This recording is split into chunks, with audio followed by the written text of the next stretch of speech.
Hello guys,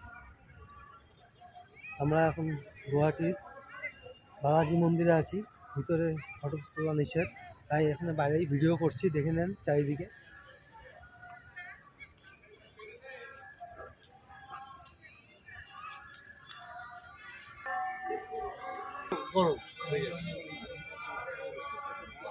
মন্দিরগুলো খুব সুন্দর। দেখো না বাইরের ডিজাইনটা দেখো। চুপচাপ তুলো না, কিছু হবে না। চুপচাপ তুললে কিছু হবে। এই বালাজি মন্দির দেখতে পাচ্ছেন, আমরা এখন বেশি বালাজি মন্দির কি সুন্দর। রাতের বেলা ভালো আলো দেখা যায়, আলো।